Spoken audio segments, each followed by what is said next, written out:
एक छोटे से शहर में संदीप नाम का एक आदमी अपनी पत्नी चारू के साथ रहता था। वो अपनी पत्नी चारू को बहुत प्यार करता था। वो उसके बगैर एक पल भी नहीं रहता था। वो एक कंपनी में काम करता था। उसकी तनख्वाह अच्छी थी तो वो अपनी चारू को हर हफ्ते कहीं न कहीं घुमाने ले जाता था और तो और वो उसे हर महीने कुछ न कुछ गिफ्ट भी दिलाता था। संदीप और चारू दोनों में बड़ा ही गहरा प्रेम था। लेकिन एक दिन संदीप काम करके अपने ऑफिस से घर लौट रहा था। तभी वो देखता है कि सड़क के किनारे एक लड़की खड़ी है। अरे ये कौन लड़की खड़ी है और ये इतनी रात में यहाँ क्या कर रही है? तभी वो लड़की जोर जोर से चिल्ला रही थी, मेरी हेल्प करो, कोई मेरी हेल्प करो।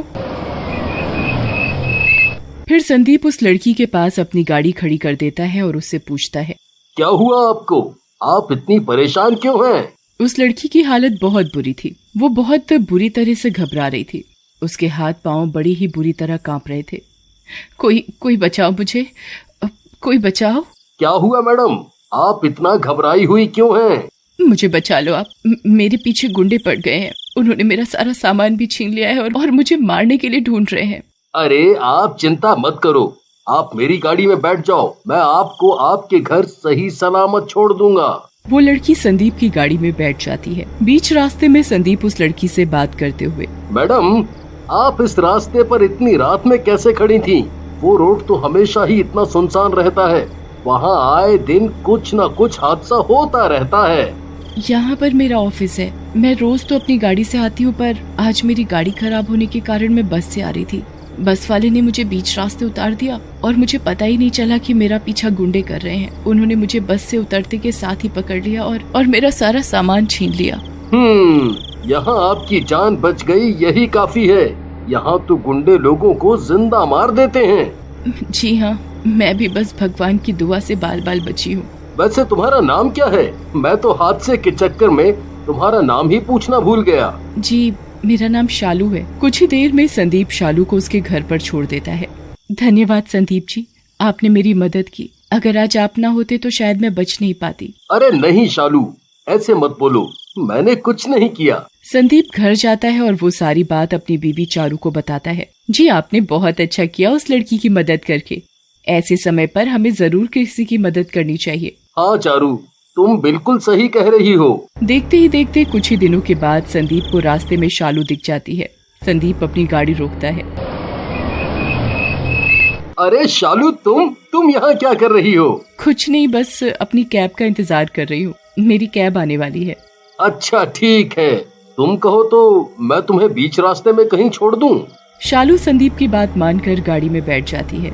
शालू संदीप से बीच रास्ते में ही हंसी मजाक करने लग जाती है। संदीप को शालू का ये मजाकिया व्यवहार बहुत पसंद आ जाता है और वो उसकी तरफ आकर्षित हो जाता है।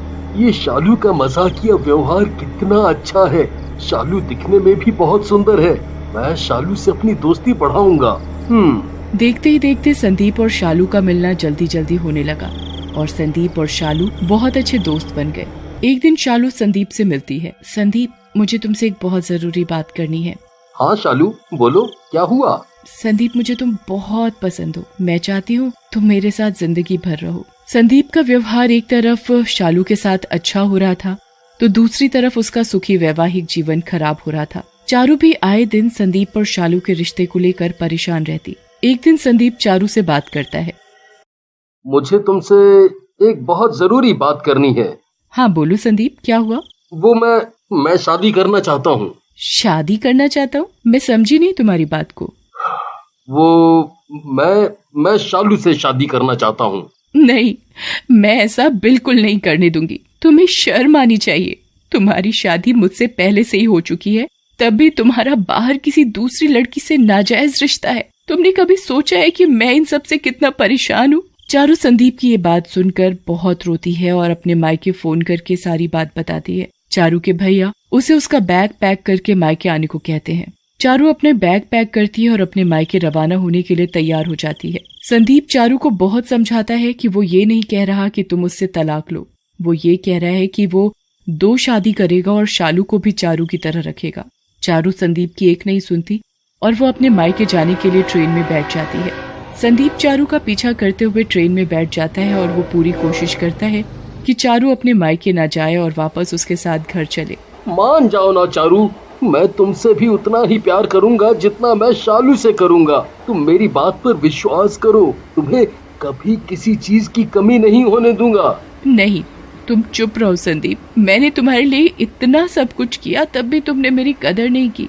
या तो अब तुम्हारे साथ वो शालू रहेगी या मैं। संदीप को इस बात पर बहुत जोरों से गुस्सा आ जाता है और वो चारू को चलती ट्रेन से धक्का दे देता है।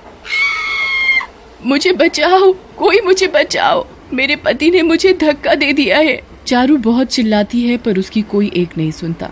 भला चलती ट्रेन से उसे बचाने के लिए कोई अपनी जान संकट में क्यों डालेगा। मैंने इस पागल औरत को इतना समझाया पर इसे मेरी एक बात समझ नहीं आई। अब ये इस दुर्घटना की खुद ही गुनहगार है।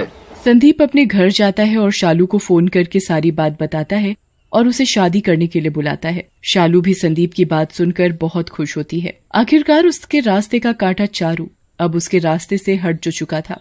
संदीप गुस्से में बिना कुछ सोचे समझे शालू को बुलाता है और उससे मंदिर में जाकर शादी कर लेता है।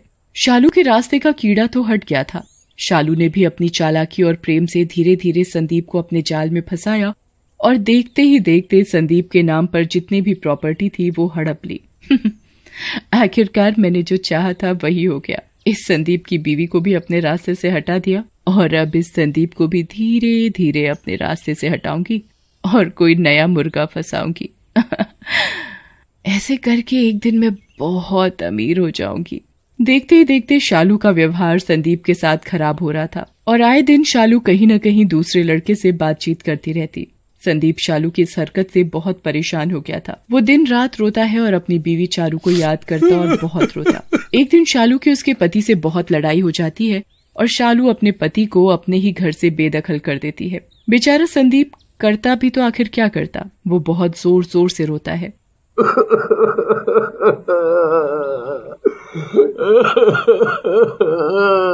काश मेरी पहली बीवी चारू होती तो मेरे साथ ऐसा बदसलूक आज नहीं होता।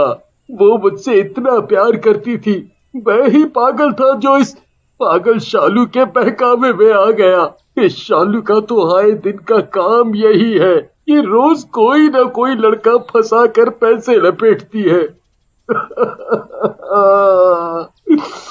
चारू, चारू। संदीप को भी अपनी गलती का एहसास होता है पर उसके पास पछतावे के सिवा कुछ नहीं रहता है। वो बेचारा दर बदर भटकता ही रहता है। चारू, चारू।